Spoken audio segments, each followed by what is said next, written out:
Hi, we are back. Sorry, I'm having problems with my internet. I'm on a hotspot and my son went too far with his phone, so we got disconnected. So we are back with the full armor of God. So we want to finish that today. We are getting into the spiritual warfare. We're going to explain what is spiritual warfare. So we went to Daniel chapter 10. But before getting to Daniel chapter 10, we went to Daniel chapter 1. We see how Daniel came from Judah to Babylon with King Nebuchadnezzar to be at the service of the king and all of that. But Daniel was living a spiritual life. He was walking, we can say, he was walking by the Spirit, because that's what we read in Ephesians. We should be walking by the Spirit. We should be sitting up there with Jesus in the heavenly places, because once you're down here in the flesh, that's when the devil gets you. That's when he can find you, when you're in the flesh. And we see that Daniel was having dream and vision that was pertaining to the end times. If you're getting revelation from God, you are in spiritual warfare. The devil is going to fight you. As long as you have a relationship with Jesus, you are in spiritual warfare, because you just said to the devil, I'm not part of your kingdom. I am part of God's kingdom. I'm in this army. So he's going to fight you. So that's why we call it a spiritual warfare. So we went to Daniel 9, and we see that Daniel said that he was giving his attention to the Lord because he was seeking him by prayer and supplication, because he was trying to interpreting the dream. He wanted to understand exactly what is the meaning of that dream. And if you have a dream, you can pray and ask God to help you understand what the dream means. And we see Daniel was talking about Gabriel, and we wanted to know, because he just said Gabriel, so that means he already spoke about Gabriel. So we went back to Daniel 4 verse 13. So that's where he was talking about the vision. It says, I was looking in the visions in my mind as I lay on my bed, and behold, an angelic watcher, a holy one, descended from heaven. So we said that Daniel was seeing angelic watcher and holy one. That's how he called them. They were descended from heaven and speak to him. So if you are getting revelation, be prepared. You are in spiritual warfare. So we went back to Daniel 8 verse 13. So that's when he was talking about the Holy One, before we get to verse 10. Because I can go through all the chapters of the book of Daniel. We're not doing a study on Daniel. We're just getting into spiritual warfare that happened in Daniel chapter 10. But we just need to put everything into context. So this way you can understand what I'm talking about. I can't just get into Daniel chapter 10 and then you're lost. You don't know what I'm talking about. You need to know that Daniel was a Jew, but he came from Judah to Babylon, because the king Nebuchadnezzar besieged Jerusalem and then took those youth with him. So that's how we end up with Daniel being in Babylon. So we're going back to Daniel chapter 8. We start at verse 13. It says, then I heard a holy one speaking. So that means he heard somebody speaking. I heard a holy one speaking, and another holy one said to that particular holy one who was speaking, again, we're talking about rank, watchers, holy ones, and people who look like men. Then it says in verse 15, when I, Daniel, had seen the vision, I sought to understand it. And behold, standing before me was one who looked like a man. And I heard the voice of a man between the banks of Ulai, and he called out and said, Gabriel, give this man an understanding of the vision. That's how Daniel knew that man's name was Gabriel, because the other one says, hey, Gabriel, just give him the understanding of the vision. In verse 17, it says, so he came near to where I was standing. This is Daniel speaking. And when he came, I was frightened and fell on my face. But he said to me, son of man, understand that the vision pertains to the time of the end. Now, while he was talking with me, I sank into a deep sleep with my face to the ground. But he touched me and made me stand upright. He said, behold, I am going to let you know what will occur at the final period of the indignation, for it pertains to the appointed time of the end. So that's why he said in verse 27 that he was exhausted, because, I mean, that was too much for Daniel. He was saying a lot. Then now he gets into seeking the Lord with fasting and prayer and supplication. So now we can go to chapter 10, because we put chapter 10 into context. So now you're going to understand what happened in chapter 10, why that spiritual war was taking place. If you receive any revelation from God, especially if you receive a revelation from God, and you're trying to understand the meaning of that revelation, and God is sending the answer to you, the devil doesn't want you to get that answer. And when we're talking about spiritual war, it's a war. It is a war. It is real. It is reality. It's just happening in the spiritual realm. But it is a war, like we see two countries fighting. This is a war. And that's how we get the term spiritual warfare, because it is spiritual warfare. And every time you're working for the Lord, you are in war. You are in spiritual warfare, and that's why we talk about the full armor of God. That's why we say you need to get dressed. You need to know how to maneuver your weapons and all of that. So now we can get into Daniel chapter 10, because more or less you understand, how we get there in chapter 10, because Daniel was having dream and visions, and then he was getting revelation from the Lord, and he was waiting for the answer for the to his prayer, to that, to the interpretation of those dreams and visions that he was having. So now we get into Daniel chapter 10. It says, in the third year of Cyrus, king of Persia, a message was revealed to Daniel, who was named Belteshazzar. And the message was true and one of great conflict. But he understood the message and had an understanding of the vision. In those days, I, Daniel, had been mourning for 3 entire weeks. So for 3 weeks, I did not eat any tasty food, nor did meat or wine enter my mouth, nor did I use any ointment at all until the entire 3 weeks were completed. On the 24th day of the first month, while I was by the bank of the great river, that is the Tigris, I lifted my eyes and looked, and behold, there was a certain man dressed in linen, whose waist was girded with a belt of pure gold, of Uphaz. We saw that same description in the book of Revelation that Daniel is talking about. And it says in verse 6, his body was like beryl, his face had the appearance of lightning, his eyes were like flaming torches, his arm and feet like the gleam of polished bronze, and the sound of his words like the sound of a tumult.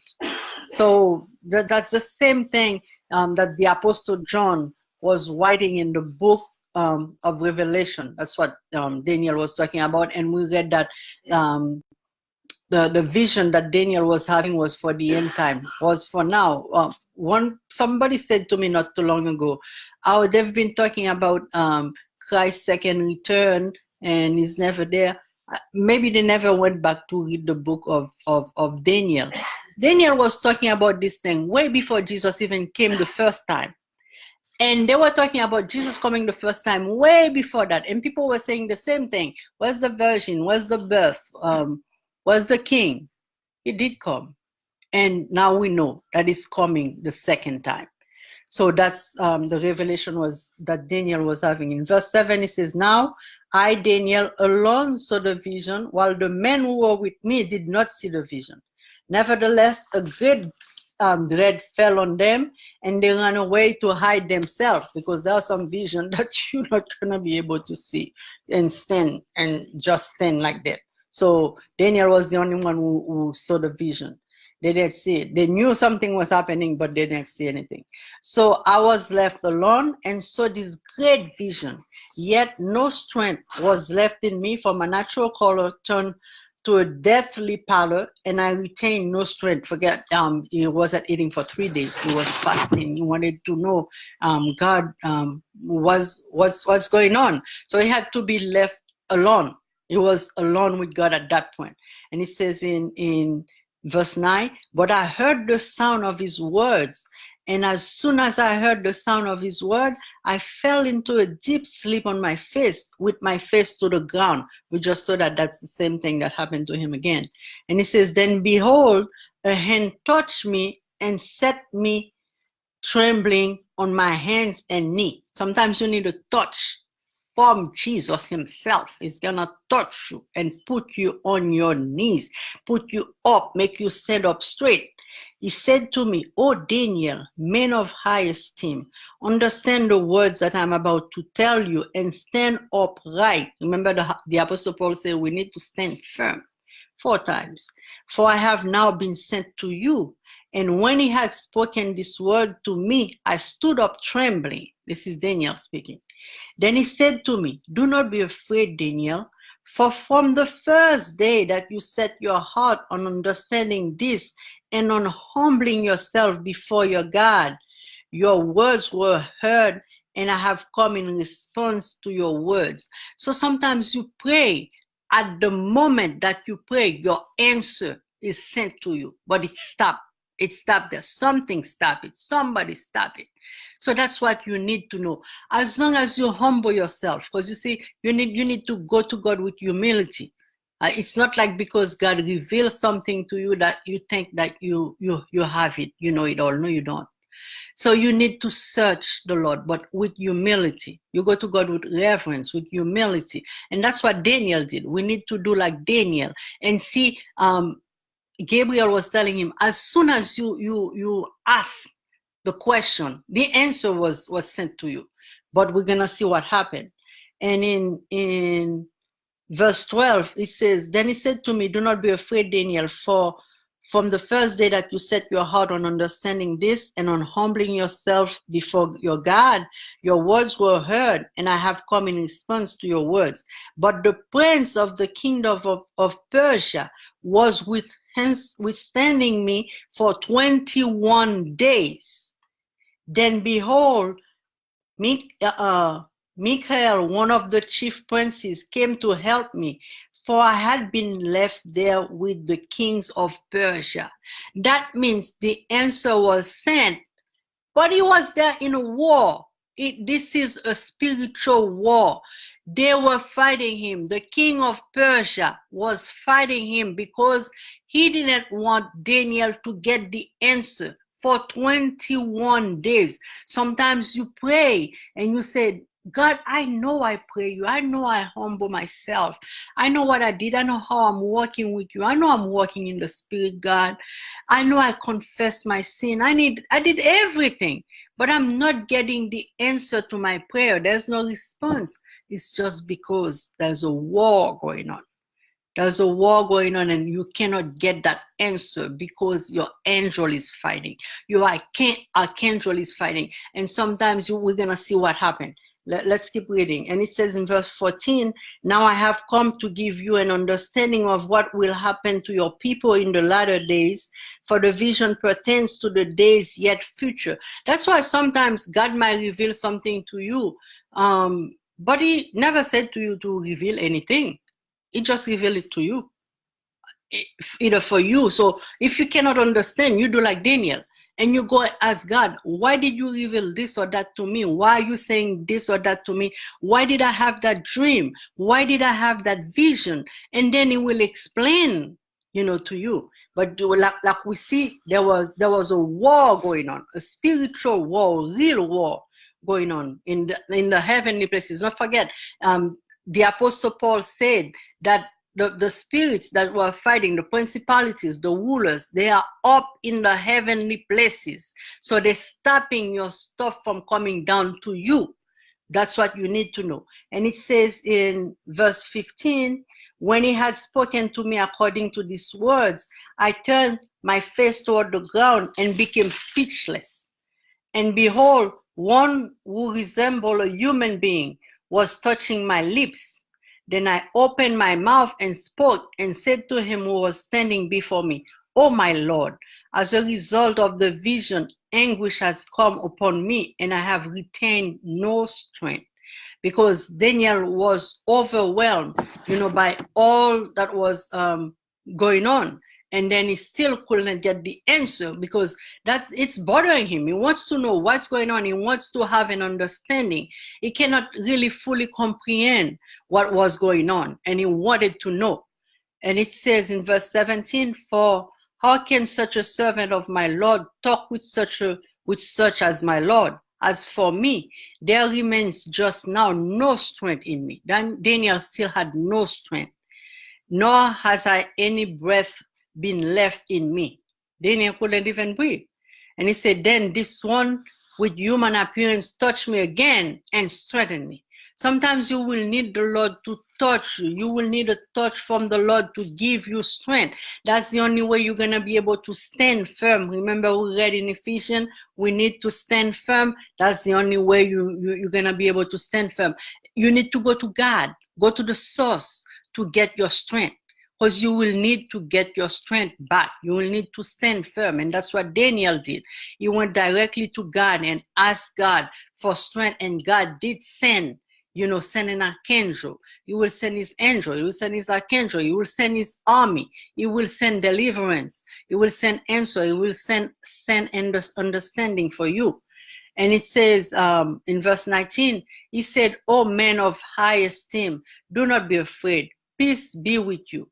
Take courage and be courageous. Now, as soon as he spoke to me, I received strength and said, may my Lord speak, for you have strengthened me." So now, since he had strength, he was able to stand. He was able to stand. And it says, then he said, "Do you understand why I came to you? But I shall now return to fight against the prince of Persia." He got his way through. He had to get help to calm down, get his way through, to bring the answer down to Daniel.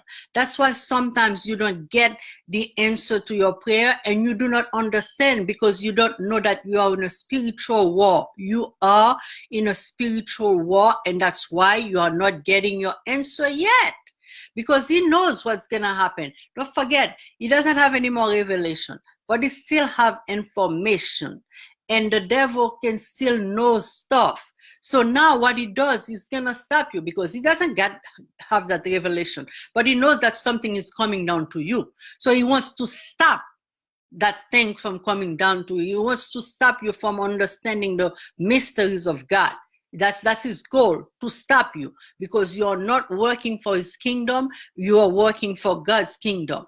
So we see he's talking about the prince of the kingdom of Persia. That's in the kingdom of the devil. He's talking about Michael, the chief prince. That's from the kingdom of God. And he's talking about the king of Persia. It's all the kingdom of Satan. But now he has to return. I mean, he got his way through, but now he has to return. It says in verse 20, then he said, "Do you understand why I came to you? But I shall now return to fight against the prince of Persia." If he's fighting, that means he's in a war. He's fighting for you. He's fighting on your behalf. So he's fighting for Daniel. So he said, "I shall now return to fight against the prince of Persia. So I am going forth, and behold, the prince of Greece is about to come." That means when we're talking about prince, about principalities, about rulers, that's what we were talking about. That's why we get to spiritual warfare. In verse 21, it says, "However, I will tell you what is inscribed in the writing of truth. Yet there's no one who stands firmly with me against these forces except Michael, your prince." So Michael had to go and help Gabriel to get everything out, to get the answer, the understanding down to Daniel.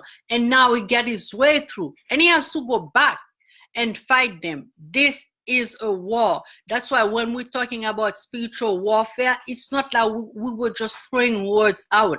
When the Apostle Paul is trying to explain to you that you are in a war, that's why he took the woman soldier as an example to tell you how to dress spiritually. This is spiritual. It is real. And it's gonna depend on you. What kind of life are you living down here?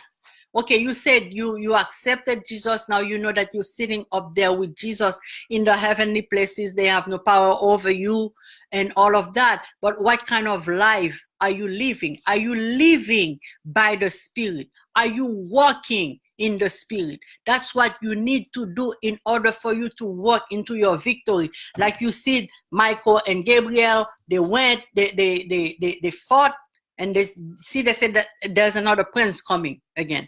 I mean, they will still be fighting.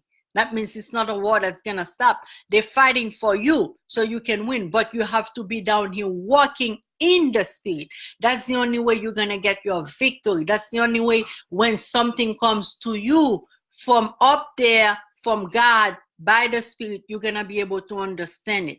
You're going to be able to comprehend it. You're going to be able to understand whatever God sent you, either through dreams, through vision, either to just talking to you down in your heart. Now you're going to be able to understand it because you're doing like Daniel. You are walking in the Spirit. You're not after the king's choice food. You are not after the king's wine, because that's what the devil does. He will put things in front of you. You can do this. Yes, you can do it. Just go ahead and do it. That's not going to hurt. No, it's not going to hurt for now, but he knows where it's going to get you. So now when he get into that combat with you, and then he's going to fight you, it's going to be a hand-to-hand combat, and it's just going to be in your flesh. And then now you lose. You lose. And that's what he wants to do. He wants to attack you, and the attack is going to be fatal because he wants to kill you spiritually. You have seen people walking with God, doing things for God, and then sorry, they leave. They lost it because they were not walking in the Spirit. We don't want that to happen. We want to be walking in the Spirit. We are still in that sinful nature. If you know that you sin for one reason or another, you go and confess and you pray, you get into prayer. If you have to fast, you fast. You let the Spirit of God, lead you, guide you, so you can walk into your victory, because that's what the Spirit wants you. He wants you to walk from victory to victory. He wants you to get the victory because Jesus already won everything for you, but you need to know that you are in a spiritual warfare. And like we just saw in Daniel chapter 10, when you have time, you can go back to Daniel chapter 10.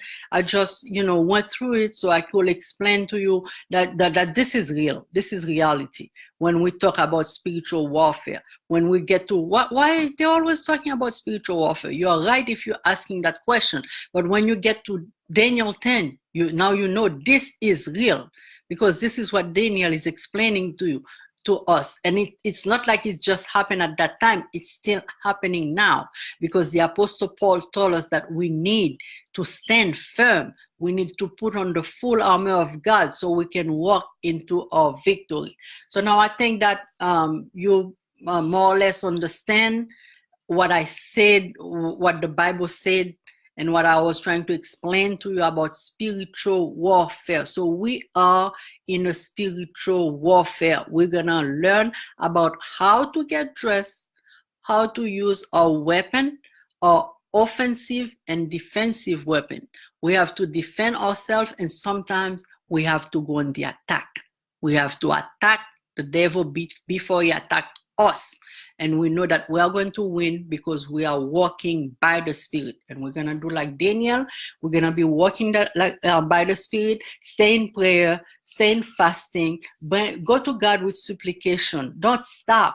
Don't stop. Even though things go from bad to worse, God is still there, is still in control. You need to know that, and you need to know that you are a winner.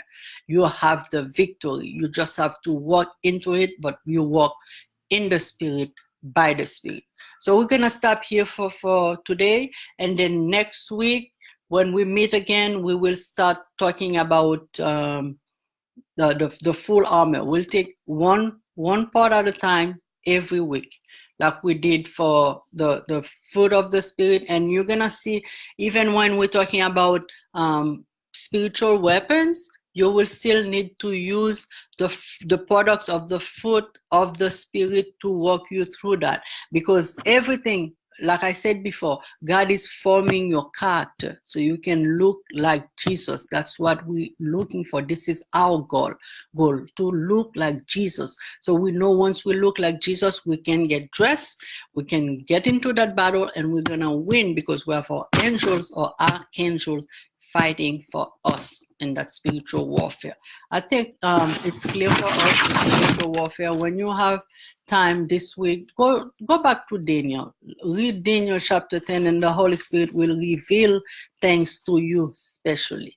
We stop there for today, and I thank everybody who were listening. God bless you. Have a blessed week, and I'll see you next Sunday.